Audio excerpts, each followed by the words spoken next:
এঁচোড় চিংড়ি বাঙালির এক জনপ্রিয় রেসিপি। এর সময় যে কোনো অনুষ্ঠান বাড়িতে এঁচোড় চিংড়ি হবেই। আমরা যেভাবেই চেষ্টা করি অনুষ্ঠান বাড়ির স্বাদ আসে না, কিন্তু আজকে যেই স্টাইলে আমি বানিয়েছি সেই স্টাইলে বানিয়ে দেখবেন অনুষ্ঠান বাড়ির স্বাদ কিছুটা হলেও পাবেন। তাহলে শুরু থেকে শেষ পর্যন্ত ভিডিওটা দেখুন, আশা করছি আপনাদের ভালো লাগবে। প্রথমে এঁচোড়ের খোসাটা ছাড়িয়ে একটু বড় সাইজ করে কেটে নিয়েছি। এঁচোড় কম বেশি সবাই কাটতে পারে, তাই এঁচোড় কাটাটা দেখালাম না। যারা পারে না তারা বাজার থেকেই কেটে আনবেন।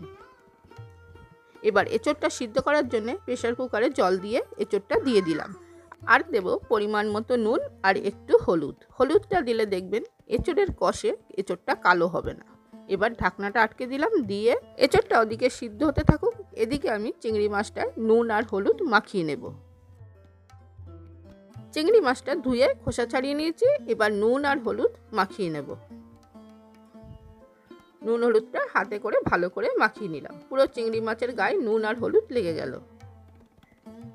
ওদিকে এঁচোড়টাও সিদ্ধ হয়ে গেছে, নামিয়ে নিলাম। এবার গ্যাসের মধ্যে কড়া বসিয়ে দিলাম। কড়ার মধ্যে দিচ্ছি সর্ষের তেল, আর রান্নাটা সর্ষের তেলে করব। ডুমো ডুমো করে আলু কেটে নিয়েছি, আলুগুলো ভেজে নেব। আলুগুলোর মধ্যে একটু হলুদ দেব, দিয়ে আলুগুলো লাল লাল করে ভেজে নেব।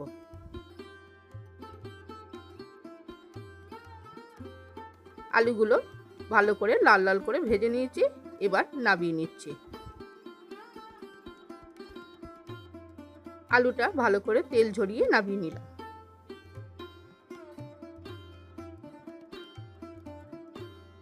এইবার এঁচোড়গুলো একটু ভেজে নেব। এঁচোড়টা ভেজে করলে দেখবেন স্বাদটা খুবই ভালো হয়।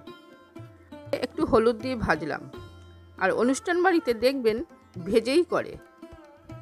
এঁচোড়টাও ভাজা হয়ে গেছে, এবার নামিয়ে নেব।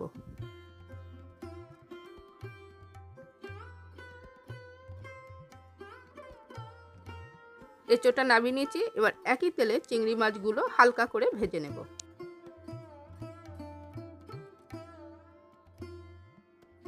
চিংড়ি মাছগুলো হালকা করে ভেজে নিয়েছি।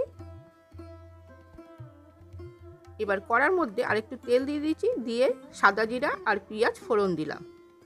পেঁয়াজটা কিছুক্ষণ নেড়েচেড়ে ভেজে নেব। পেঁয়াজটা কিছুক্ষণ নেড়েচেড়ে ভেজে নিয়েছি। এবার আদা রসুন বেটে রেখেছিলাম, সেই আদা রসুন বাটাটা দিয়ে দিলাম।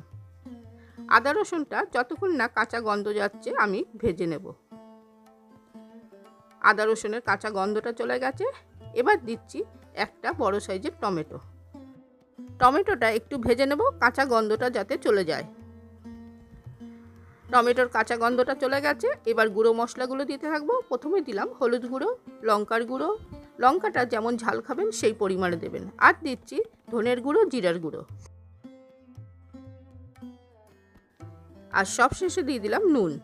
এবার মশলাটা কিছুক্ষণ কষিয়ে নেব, আর সামান্য একটু জল দেব, দিয়ে মশলাটা কষাবো। মশলাটা কিছুক্ষণ সময় নিয়ে কষিয়ে নিয়েছি, তেলও ছাড়তে শুরু করেছে, তার মানে মশলাটা পুরোপুরি কষানো হয়ে গেছে। এবার ভেজে রাখা এঁচোড় আর আলু দিয়ে দিলাম। এঁচোড় আর আলু দেওয়ার পর আবার কিছুক্ষণ সময় নিয়ে কষিয়ে নেব। আর তরকারি দেখবেন যত কষাবেন তরকারি তত টেস্ট হবে। এবার 4-5টার মতন কাঁচা লঙ্কা দিলাম, আর চিংড়ি মাছগুলো দিয়ে দিলাম। দিয়ে আবার কিছুক্ষণ আমি নেড়ে চেড়ে নেব। পুরোপুরি কষানো হয়ে গেছে। এবার পরিমাণ মতো জল দিয়ে দেবো।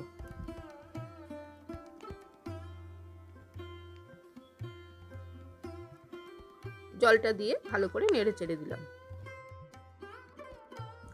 আপনারা যেমন ঝোল খাবেন সেই পরিমাণই জলটা দেবেন।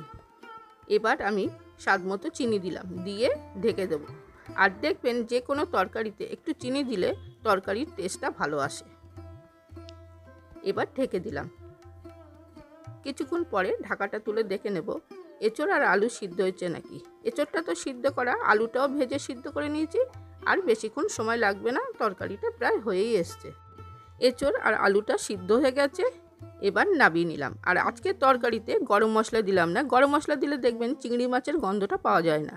আশা করি আজকের রেসিপিটা আপনাদের ভালো লেগেছে। ভালো লাগলে বাড়িতে বানাবেন, বানিয়ে কেমন লাগলো আমাকে কমেন্ট করে জানাবেন। বন্ধুদের সঙ্গে শেয়ার করবেন আর নিত্য নতুন রেসিপি পাওয়ার জন্য আমার চ্যানেলটা অবশ্যই সাবস্ক্রাইব করবেন। আজকে তাহলে আসি, আবার নতুন রেসিপি নিয়ে আসবো। নমস্কার বন্ধুরা।